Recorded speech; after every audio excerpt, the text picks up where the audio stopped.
Apparently not.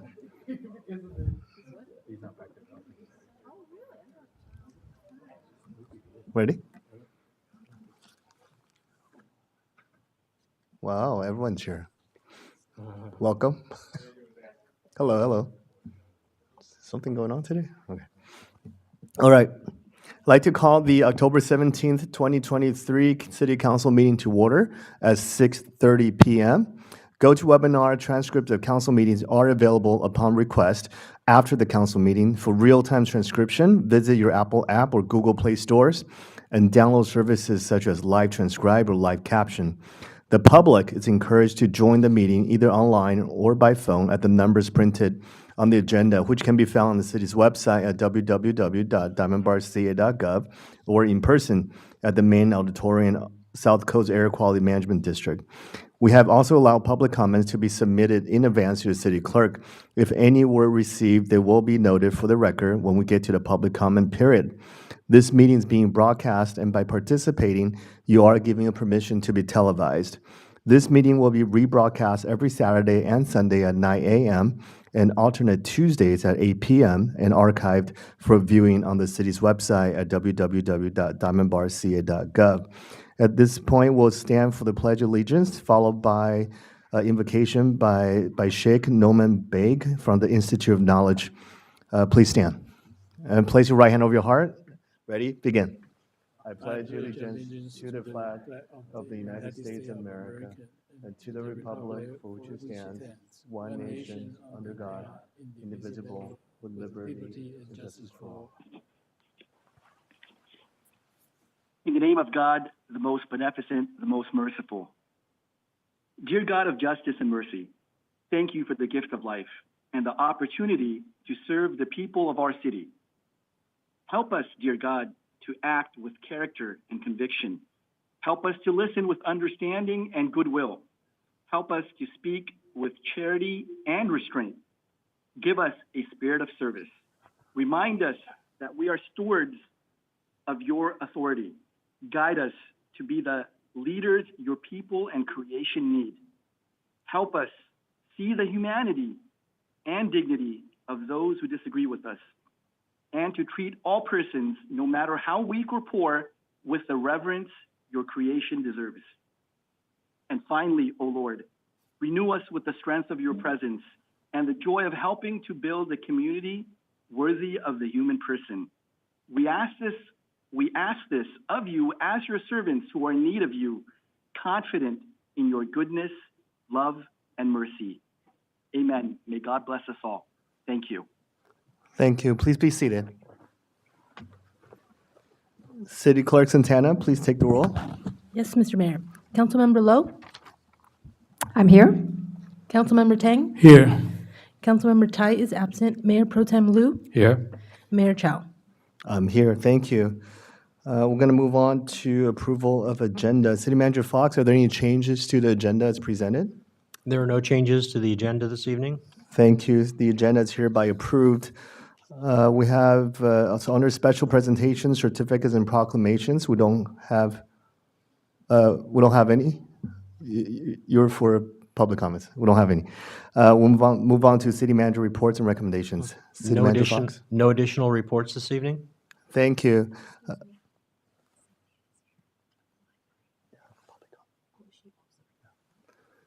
Thank you. So we'll now move on to public comments. Public comments, the time reserved on each regular meeting agenda to provide an opportunity for members of the public to directly address the City Council on consent calendar items or other matters of interest not on the agenda that are within the subject matter jurisdiction of the Council. Although the City Council values your comments pursuant to the Brown Act, members of the City Council can only briefly respond to public comments if necessary, but no extended discussion and no action on such matters may take place. There is a 5-minute maximum time limit when addressing the City Council at this time. At this time, I'll call up speakers who have submitted a speaker card first. Then our City Clerk Santana will ask those callers on the phone who may wish to speak under public comments. I do have 2 cards. Let's first bring up Ms. Cynthia Yu, please. Thank you.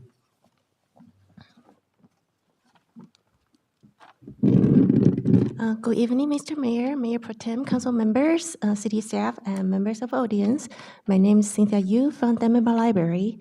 Read Together Diamond Bar is back this October.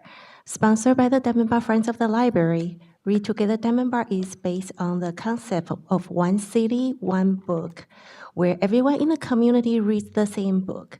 This year, we have 3 books recommendations for different age groups. For adults, we suggest everyone to read The Last Show by the bestseller author Michael Connelly.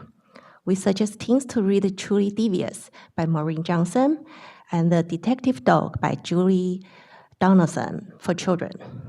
In addition to encouraging the community to read particular books, the Friends of the Library and Diamond Bar Library also produce a month-long series of activities based on the book themes.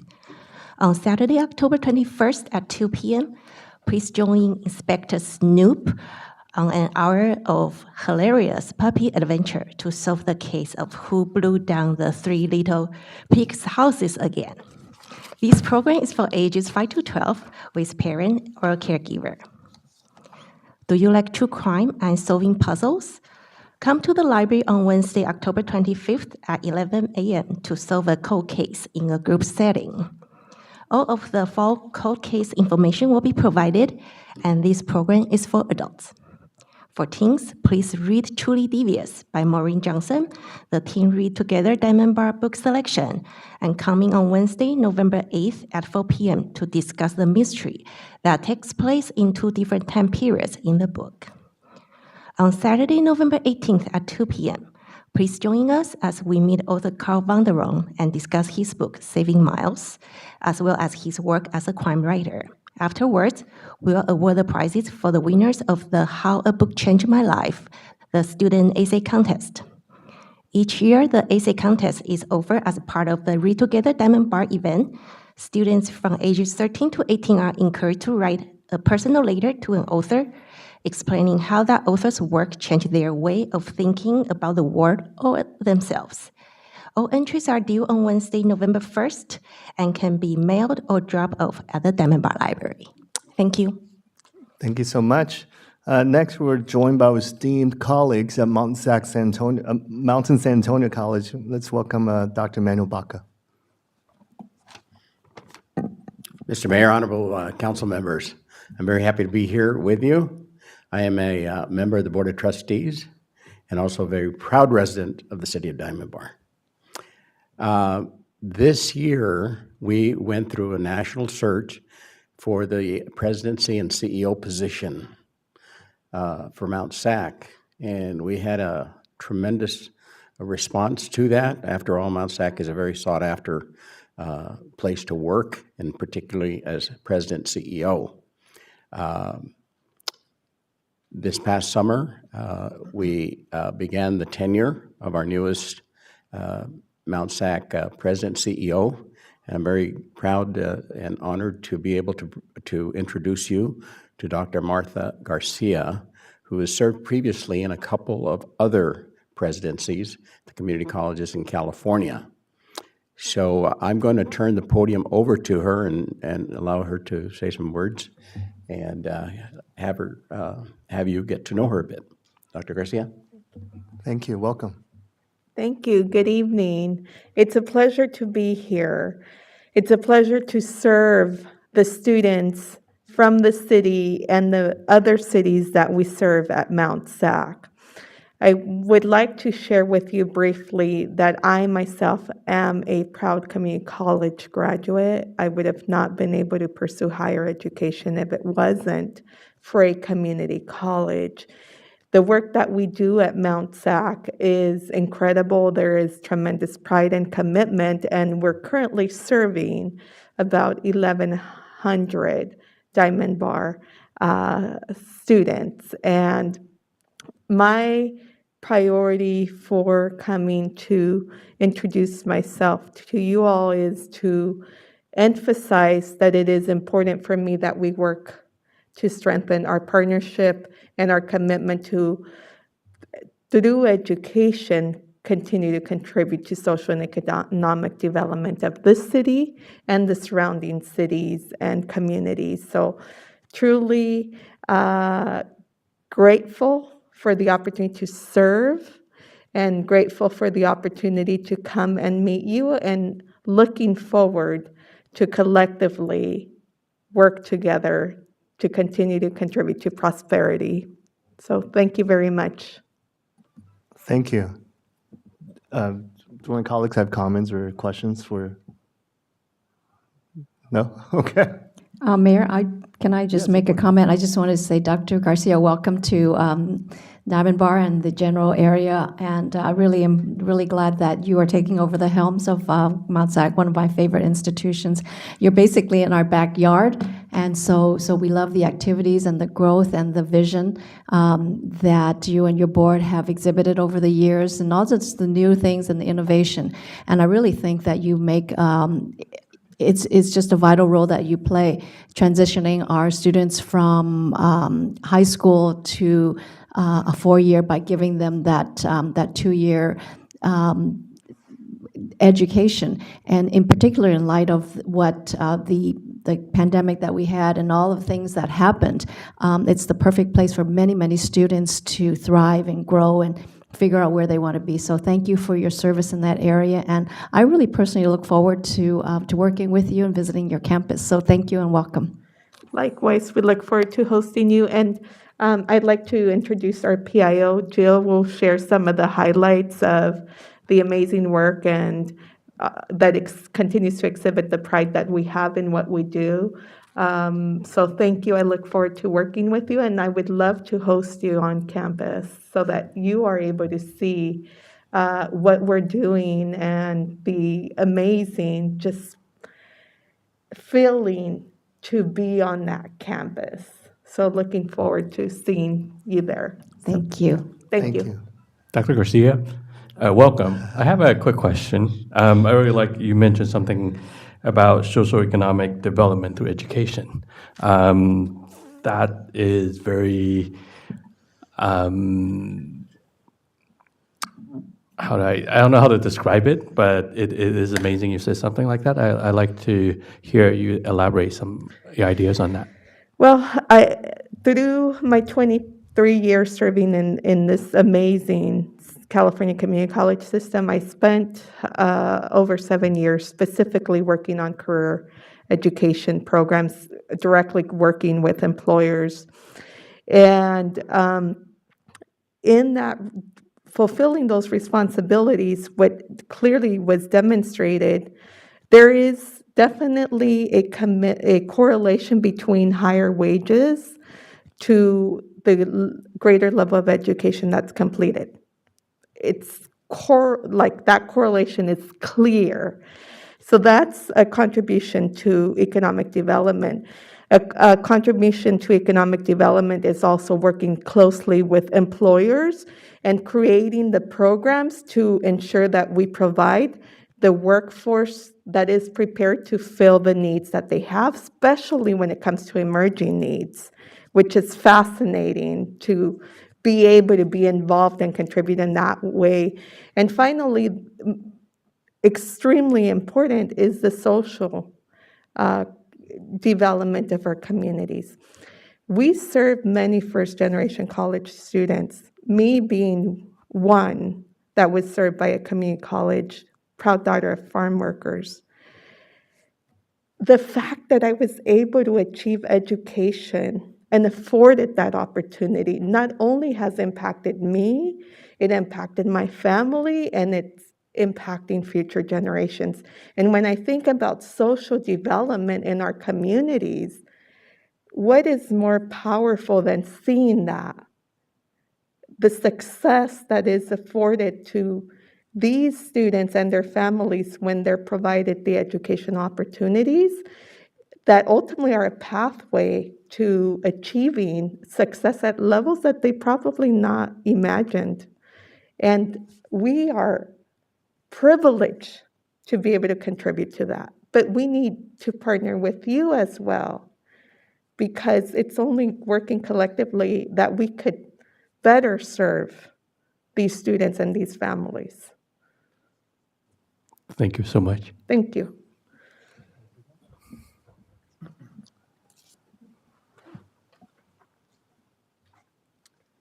Good evening. Hello. So just briefly, as we mentioned, the fall semester is underway, and it's really nice to see campus bustling once again. Our fall credit headcount is about 20,780, and that's up 500 from the same time last year. However, we are still about 7% below our pre-pandemic enrollment numbers. Student enrollment in credit classes for this fall is approximately 55% face-to-face, and our School of Continuing Education, which is the largest in the state, is approximately 77% face-to-face. And of course, since we're here at the AQMD, I have to take the opportunity to brag just a little bit about what Mount SAC is doing to help improve air quality. We are fully committed to fostering a campus-wide culture of sustainability and are working toward a carbon-neutral future. Along those lines, I would like to share that Mount SAC is the first Green Zone certified community college in the nation. Mount SAC's grounds crew now uses zero-emission, low-noise electric equipment and people-powered tools to keep our campus beautiful and our air clean. Now, this change was initiated within the grounds crew themselves, and they've been transitioning from gas-powered equipment to battery-powered equipment for the past year with help from the American Green Zone Alliance. Among the really neat equipment that we're using are robot mowers, which are similar to the Roomba or Shark robot vacuums that you have at home. We are using 2 on the main campus and 1 at the athletics complex on the south side of campus. In addition to the environmental benefits, using these robot mowers frees up our personnel to focus on work they previously didn't have time to address, and they're just really fun to watch. We were also recently recognized by the California Community College Board of Governors in giving the Excellence in Energy and Sustainability Innovative Project Award for our new Student Center. This award recognizes a district or campus that implemented a project in the past year that depicts exemplary use and implementation of innovative technologies and progressive practices. And of course, since we are from the College of Champions, I need to speak of just some more honors. We were recently named the best community college in California for 2024 by EdSmart, which is a resource for higher education program rankings and planning. On top of that, we were ranked number 4 by Intelligent.com for being the 4th best community college in California. And these were based on affordability, student satisfaction, and academic quality. Lastly, I want to let you know that our arts event, Culturama, is coming back. The online will be October 27th and 28th, and the in-person will be the following weekend, and there's more information online. So thank you for having us. Thank you so much for being here. Thank you. Is there anyone else in the audience wish to address the City Council at this time? Captain Towsey, is that a yes? Yes. Okay, go ahead, please. All right, good evening, Mayor and City Council. Reason I'm up here today is I wanted to introduce some of our new officers, deputies for your station, for Diamond Bar. We've had some change in the last year. One of the deputies, so there's the deputies that answer calls for service, and then you guys also pay for deputies that handle the special projects. That they don't answer calls. They deal with the neighborhood problems. They deal with community relations, like Aaron Scheller. Everyone's going to recognize Aaron Scheller. I'm not going to introduce him. But one of your deputies promoted to sergeant at the beginning of the year in January, and he's over at Industry Station as a sergeant. We put it out to the station, and in April, we picked a new deputy. He's here, Kyle Tovez. He's going to come up and he'll just tell you a little bit about himself. And then we also had Greg Kerr, who was your deputy for a while, and he promoted to training officer. Oh. So he's now on the line teaching the new guys how to do the job, and he has just been replaced by Deputy Adrian Navarez. So I'm just going to let you guys meet them and give them a chance to tell you about them and introduce themselves to the community. Thank you. Welcome, welcome.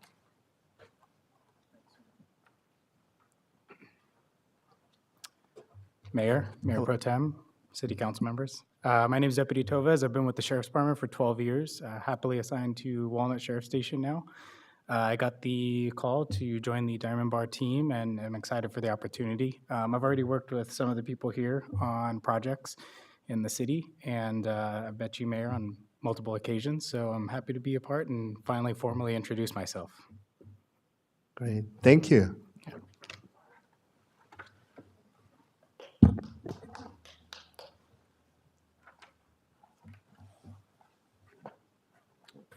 No, right. Good evening, Mayor, Mayor Pro Tem, and Welcome. City Council members. My name is Adrian Navarez. I've been on the department for 9 years now. Been fortunate enough to join the Walnut Diamond Bar Station. Even though it's a station that covers a large area, covered the three cities of Rolling Heights, Diamond Bar, and Walnut, it's still a very small niche, tight community. And you can see that when you're patrolling the streets. I'm glad to be part of the Diamond Bar Station now. Besides the fact that I've spent majority of my time patrolling Diamond Bar, I also have family members that live within the city, so it's a little more personal for me. But thank you for the opportunity. I know I've seen many people here before just from driving around the streets, but thank you once again and happy to be part of the team. Thank you, Deputy. Thanks for being here. Thanks, Captain, for bringing them here. Thank you. Welcome. Look forward to working with all of you. Thank you. Okay, let's check to see if we have any emails received or are there any callers on the line? Thank you, Mayor. There were no emails received for tonight's meeting. And if any member of the public joining this meeting via teleconference would like to provide a public comment, please select the raise hand icon in your GoToWebinar program now. I will unmute callers on the line one at a time, and you will know it is your turn to speak when I announce your name, and you hear a recorded message state unmuted. And there are no hands raised, Mayor. Okay, last call for public comments for anyone in the audience with us today. Seeing none, we're going to close the public comments and move on to item 4, schedule of future events. Mr. Fox? Good evening, Mayor and Council. The Sheriff's team will be providing free catalytic converter etching tomorrow morning from 9 to 11 a.m. at Calvary Chapel on Golden Springs. The Planning Commission meeting will be held next Tuesday, October 24th, beginning at 6:30 p.m. in the Windmill Community Room at City Hall. Coffee with the Cop will be held on Saturday morning, October 28th, 7:30 to 9:30 a.m. at the Mugs, located at 20657 Golden Springs. Also, be sure to join us for games, crafts, treats, music, doggy costume contest, and more at our annual Halloween party on Saturday morning, October 28th, at Pantera Park from 9 a.m. to noon. And our next City Council meeting will be held on Tuesday, November 7th, starting at 6:30 p.m. here in the AQMD Auditorium. That concludes the schedule of events. Thank you. Let's move on to consent calendar. Mr. Fox? On the consent calendar this evening, you have approval of the October 3rd City Council meeting minutes, ratification of the check register dated September 27th through October 10th, approval of the treasurer statement for September, and approval of renaming and expanding the scope of the Council Handbook Review Subcommittee to the Council Policy Review Subcommittee. And that concludes the consent calendar for this evening. Thank you, Mr. Fox. Do we have any comments or questions? So now can I have a motion for approval? I move to approve the consent calendar. A second. Thank you. We have a motion, a second. Please take the roll. Yes, Mr. Mayor. Councilmember Lowe? Yes. Councilmember Tang? Yes. Councilmember Tai is absent. Mayor Pro Tem Liu? Yes. Mayor Chow? Yes, thank you. The consent calendar is hereby approved, 5-0. We'll move on to item 6, public hearings. 4-0. We'll move on to a public hearing. We have none. Move on to item 7, council consideration. Mr. Fox. Good evening, Mayor and Council. This item was requested to be placed on the agenda at your last meeting. It's regarding the recently implemented zero bail schedule by Los Angeles County Superior Court. And I turn it back over to the mayor for any discussion and direction as the council deems appropriate. So I assume we've all heard about this. I know you've been out of town, but are you familiar with the zero bail policy that went into place on October Yes, Mayor, 1st? I am. Thank you. Yeah, so at the last council meeting, we were informed that 12 cities have filed a lawsuit essentially to force a judge to issue an injunction against the implementation of zero bail policy. And since that, the League of California Cities, the LA division, has also since issued a letter to the presiding judge to ask them to basically postpone the implementation of it. And we thought at the last council meeting that was important enough for us to discuss as a council, especially given your background as DA, to talk a little bit about if any action should be taken by the council, and if so, what the action might be. And if you look at the staff report, they did include the bail schedule, the letter that was sent in already by the LA division, and also the presiding judge actually did respond to the division with a very long letter. I don't know if you had a chance to review that. So we really just want to kind of throw it out there to my council colleagues, see if you think that any action should be taken, and if so, what action should be taken. Well, I think, first of all, thank you for bringing that to, for our discussion. I think that we can, all of us on the city council, regard public safety as job one. And I think that we agree on this. As I was reviewing the materials, and actually I had heard of this prior to maybe September of this year, but in fact, this bail schedule is part of a larger bail reform that has been in the public's awareness, maybe not directly, specifically, but in the Justice Department's and law enforcement partners over, I would say, probably 6, 7, 8, maybe it's 5 years. Maybe 5 years ago, and it started then with court cases and review, and particularly in Los Angeles County, we started working on a bail reform effort that has undergone vigorous review and partnerships and discussion between law enforcement with the defenders and the judiciary. So this is really not a new thing. It's new in that this particular bail schedule was scheduled to be implemented October 1 of this year. I'm sure you all know that in the state of California, part of the penal code requires that the superior courts create a bail schedule for each calendar year, and each superior court in each county is empowered to do that. So conceivably, you can have different bail schedules within the different counties in California. So this one applies to us. But let me just kind of back up a little bit. Even though this is called a no bail policy, it really isn't really zero bail for everything. As we know in the documents, when a person gets arrested, depending on the crime that they are arrested for, the amount of bail that is required for that person to post would let them avoid being put in county jail before the case comes to court. And the law requires that if a person is arrested, they must be brought before a magistrate within 2 days. So so what we're really talking about really is a 2-day period in which a person who has been arrested may or may not get to go home. So that's what we're really talking about, 2 days. But when the pandemic occurred in 2020, there was an emergency bail system, emergency bail, which was basically a zero bail. So in terms of what's new, this is a formal implementation of this emergency bail that we had because of COVID. So that's kind of, we need to acknowledge that this is not a new thing. It's a new thing, but it's really an extension of what we've had. And when I talk about bail reform, when I mention that, it comes from a court case where, and this is a movement not just in our county, in our state, but kind of across the nation. And the movement is that, and the argument is that a person who's able to afford bail is able to go home the next day or within hours, whereas a person who doesn't have a credit card, who doesn't have a savings account, who doesn't have any relatives who can write a check, they are not able to go home.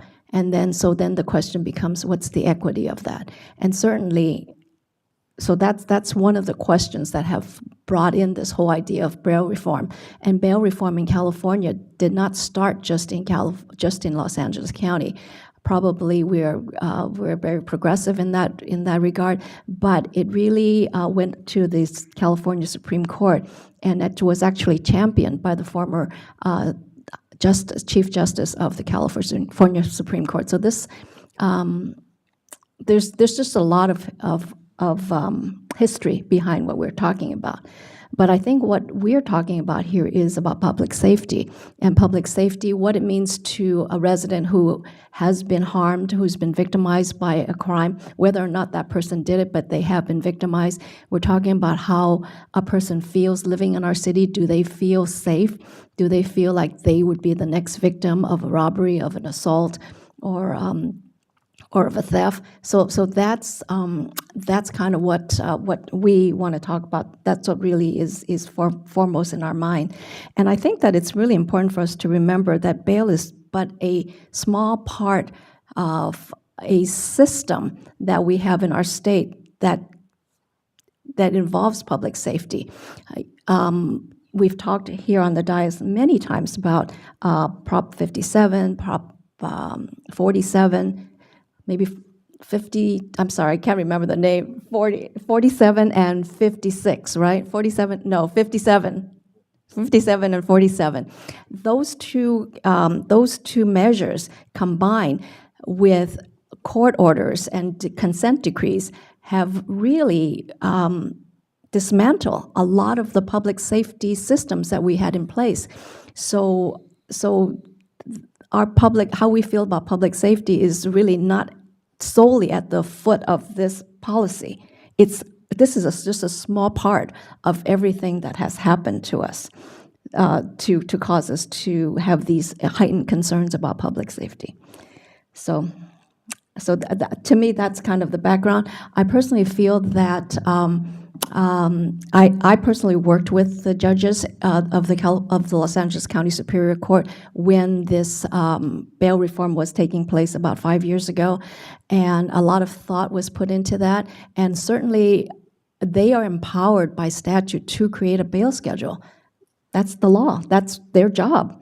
And looking at Judge Jessner's response to the League City's letter, which was very detailed, very precise, and of course it had to be lengthy because the League raised so many issues, justifiably. But I think that with regard to whether or not a lawsuit would be successful, I'm going to defer to our city attorney for that. But I think that our hearts are, we want to pursue, we want to let our residents know that we support public safety. Whether or not a lawsuit is successful and part of what we want to do, that's a separate question.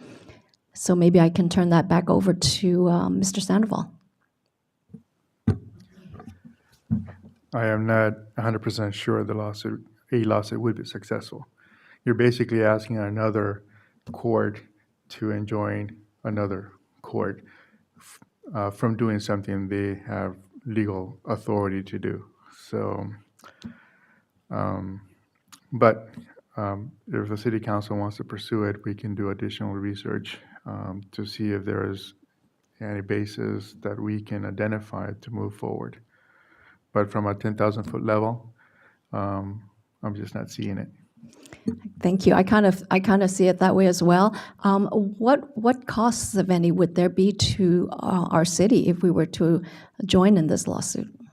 Certainly, we would for sure require your assistance to review and approve everything and let us know that, apart from that, are there any other costs?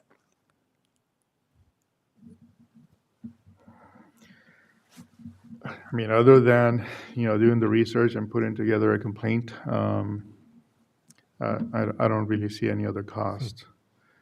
Yeah. If I may add, at least from what we've been able to hear, the city of Whittier, was kind of taking the lead on filing the lawsuit. 11 other cities, most of which have their own police departments that were also parties to that lawsuit. At this point, since it has been filed and there has been no decision on it, I don't know if it would help or make a judge sway their decision one way or another if more cities joined in.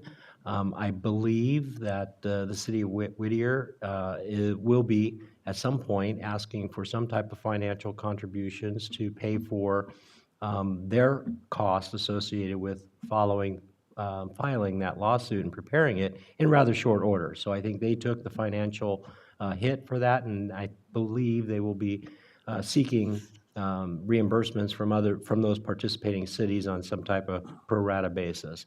But at least from our perspective, I don't know that there would be any benefit to being added to that lawsuit at this point. Obviously, we would be incurring some additional legal costs from our staff. But until the judge makes a decision on the injunction, and it was just an injunction, whether it gets implemented or not, it's hard to tell at this point. Question. So short of actually joining the, and I would actually agree with Councilmember Lowe's assertion about everything you said, and also City Manager Fox's analysis. But other than right out joining a lawsuit as a co-plaintiff, is there something else we can file, or just letter? Or what other ways can we show that we support the cause, but without actually incurring the cost? Yeah, even amicus is actually joining the lawsuit as amicus. And normally amicus is not available until you get to the appellate level. So in this case, it would be a joinder or a separate lawsuit if you have a different cause of action. So at this point, I think that we do have a few cities that have filed their own injunctive relief and declaratory relief action. And the action is against the county court system bail schedule. So if they're successful, we get the benefit, right? And whether additional parties join and whether that can sway a court or not, I'm not sure. Again, we're not at the appellate level. I think that we need to wait and see what happens in the trial court level. Judges in those cases, don't make decisions based community-wide, but the appellate courts do, because their decision can affect all of the other superior courts below them. So at this point, if you're asking for my recommendation, it would be to hold off on joining any lawsuits to see what happens with the current lawsuit, and then depending on what happens there, we will have an opportunity to join in appeal or any further proceedings. To me, it kind of sounds like the lawsuit that Santa Monica filed against district voting. If they win at the Supreme Court level, then we all benefit from that decision. So it feels like that's what you're saying in this case. If one of the lawsuits that's already been filed is successful, then we all enjoy the same outcome. Correct. Okay. Go ahead. I have a question for Councilmember Lowe. I thank you for giving us some background about this bail reform. My question was that when it started 5 years ago, the goal of this reform looks to me is for social justice. It's not for like any improvement of our safety, security. Is that correct?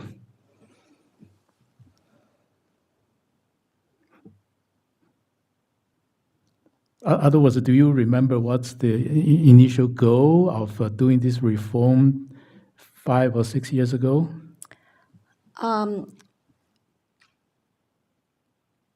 The idea of the reform is based upon the idea that if you are arrested, let's say it's a DUI, if you're arrested for DUI, and you're taken to the station, and the bail, let's say it's $2,000. If you have a credit card for $2,000, you say, here's my credit card, $2,000, and you go home. If you're arrested, but you don't have a credit card, you don't go home. And you don't go home tomorrow, and you don't go home the next day. Now, if you go home with the credit card and you go back to your house, guess what? You can start drinking again, and you can drive again. So now the person who paid money to go have a bail, they can go home, go to a restaurant, continue drinking, driving, and maybe get stopped for a DUI. Whereas the person who doesn't have the money is in custody. Now, in the sphere of public safety, are we more safe with the guy who went home and drank again and driving again? Or are we more safe if the person is in custody? And the one who went home now we have a bail. The bail exists. But the only difference is, can the person pay the bail? Does that help your question? Yeah, my other question is that there's a bail bond service, right? For people who cannot afford bail, they offer this bond, they charge certain fees, similar to if you borrow from credit card company, right? So this kind of service also help the people who are not able to afford the bail right away. Is that correct? The answer is maybe.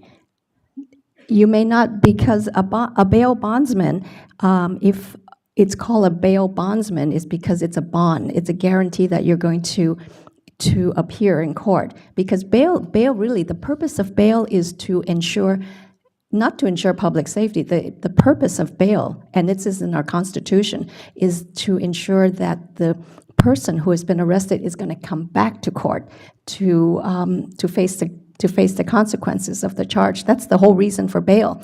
And so the idea is, if you have to pay $5,000 to the court, and if you don't come back to court, you or your family is going to lose that $5,000. So it's an incentive for you to come back to court. That's what bail really is. Now, obviously, if you pay the bail and you come back to court, if you pay the money yourself, then you get it back. If you use a bail bondsman, as you indicated, once you pay the fee, you will never get that money back. So for a person who is not able to afford the 10% fee, which is the insurance, or the person who doesn't have the collateral or the credit for the bail bondsman to pay to accept the bond on behalf of the arrestee, then that's a whole different story. So it's a complicated system, and I personally feel that our bail system, the way that the fee is, it's really unfair, because you pay the fee, in many cases thousands of dollars, and you never get it back. And what's worse is, a lot of times a person gets arrested, and for whatever reason, they're not charged with the crime. So let's say you're charged with arrested for an assault, and you're not charged. And if you pay the bail, let's say you pay $10,000. Let's say you pay $1,000 because the bail is $10,000. You bought a bondsman, you bought a bail bond, so you pay 10%, $1,000. If you're never charged, you never get that $1,000 back. Never.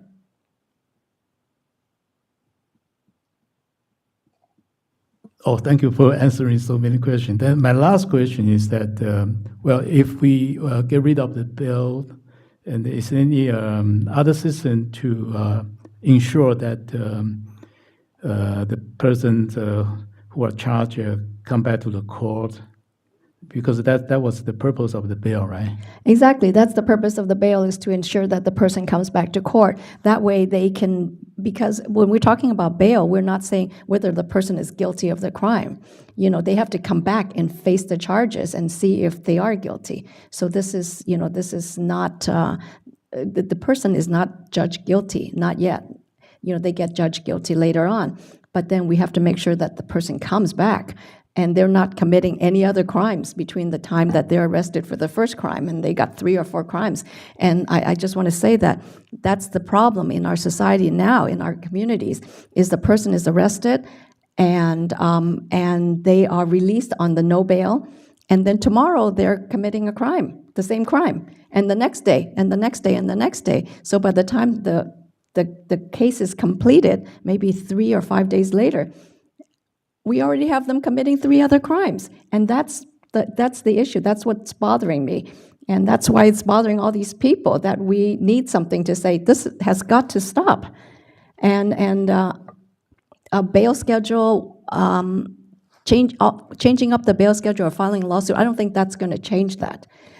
It might, but I don't think it's going to change it. I think that we should support the letter that's been part of our package with a slight edit on the last paragraph. I would just suggest that the first sentence of the last paragraph that says that it should be balanced. It should change, the last name should be balanced between the arrestee's rights, the victim's rights, and public safety. So that we know that, so what we're saying in our letter is that we are supportive of public safety. You have this bail schedule. Take a look at it, keep up on it, and if it's not working, the judges, you have power to modify that bail schedule. And the next calendar year is coming up, so they can modify it as of 1/1/2024. So we can do that. So I would suggest that we do that as our city. I agree with our city manager and our city attorney that I think that I really don't see the advantage for us to join the lawsuit at this time. But on behalf of our residents, we do want to put it out there that we are concerned about public safety. We are concerned that if, to the extent that any modification in the bail could be a deterrence, because I'm all about deterrence. If we can deter somebody from committing a crime, then we should take all the actions that we can. So once this regulation is passed and it's active, and there's an ongoing annual review to see how it works, how effective it is, and to modify as necessary, or that's it?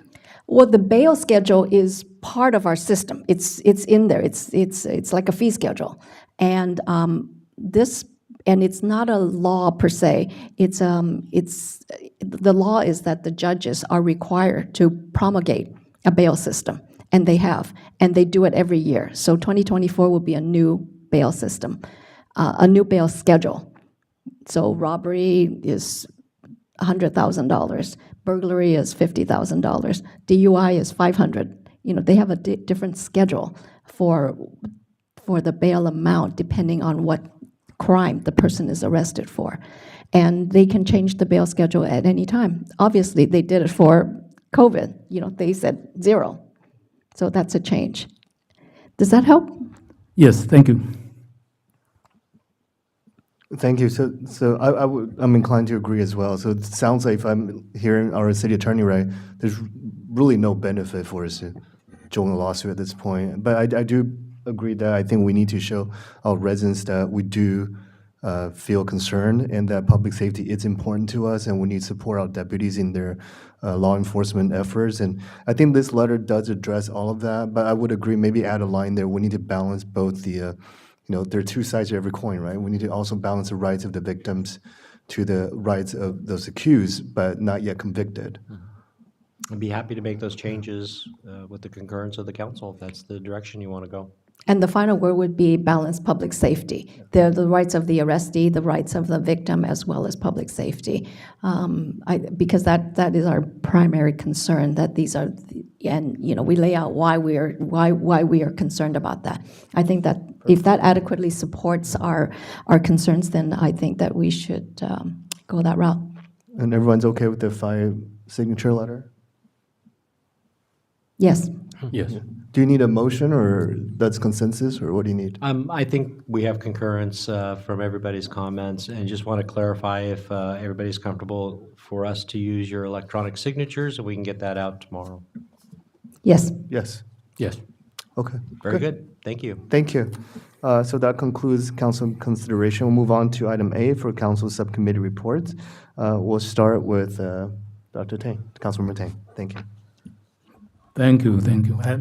I'm happy to report that I attend the last Saturday. I attend the crime talk with our Walnut Diamond Bar Sheriff Station, and we have the chance to.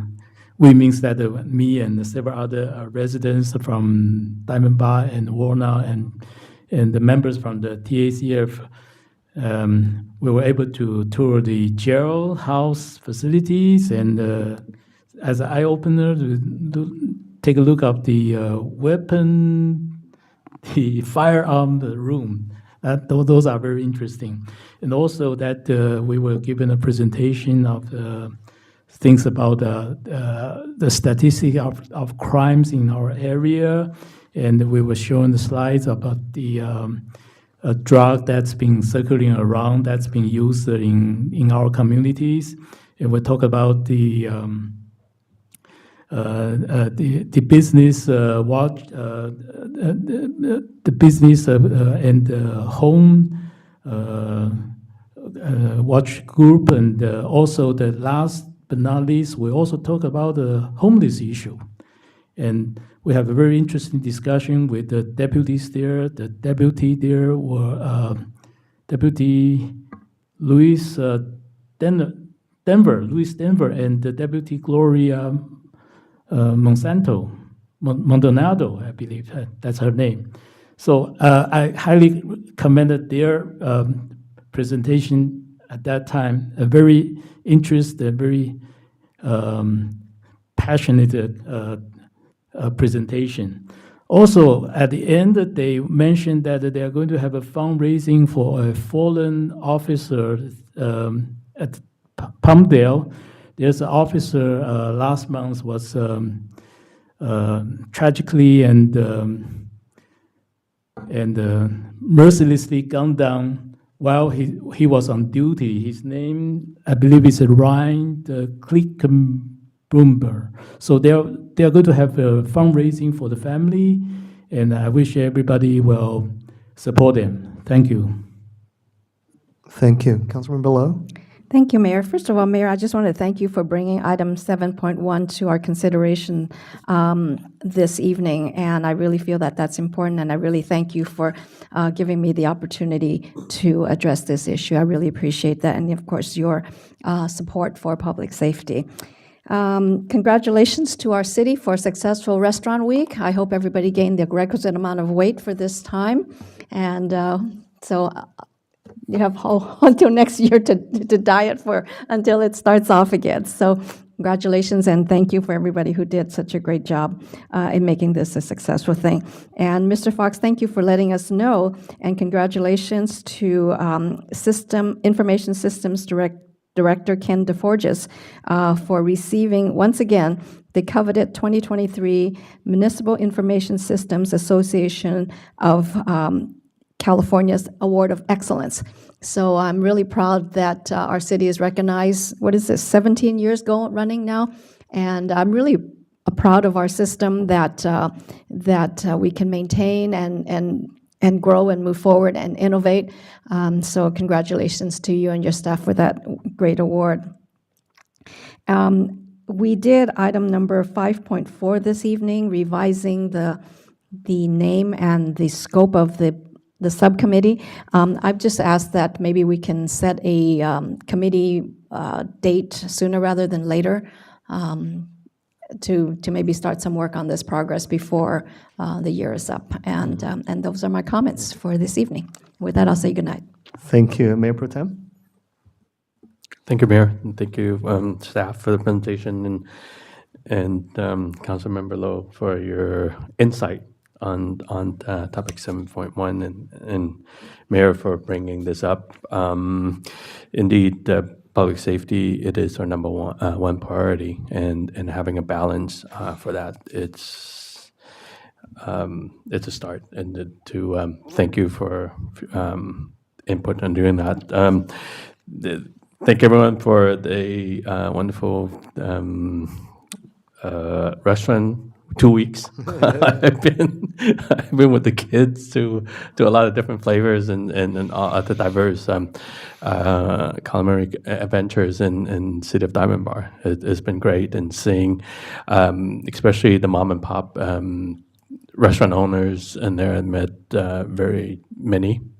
So it's very, very encouraging. And it is an American dream that to build small businesses and changing their economy and then also each other's lives. It's, our hearts go out to all the victims affected by the conflict in the Middle East, and we pray that it be a swift end to the conflict there. And Halloween is coming up, and please celebrate safely and responsibly, and look forward to seeing you at the Halloween party. With that, I will say good night. Thank you. Thank you, Mayor Pro Tem. Just a quick report. I represented City of Diamond Bar, the city selection committee last week, where the San Gabriel Valley sector nominated and appointed Mayor Becky Shevlin from Monrovia as the new representative from San Gabriel Valley on the newly formed Blue Ribbon Homelessness Committee by LA County. So a lot of work to be done there. I want to congratulate Mayor Shevlin on her appointment. I also want to congratulate Providence Health for the grand opening of the St. Jude location. That was a very well attended, very well done event. And also congratulations to our staff on the ribbon cutting and grand reopening of the Canyon Loop Trail. So that trail has been long time coming, and there's a lot of great improvements, including widening of some pathways, new signage, and probably everyone's new favorite, the 2 new shade structures and benches that people can now enjoy at top of the trail with a great view of the city and the valley. So with that, now time 7:26, we're going to adjourn tonight's meeting. Thank you for being here. Good night.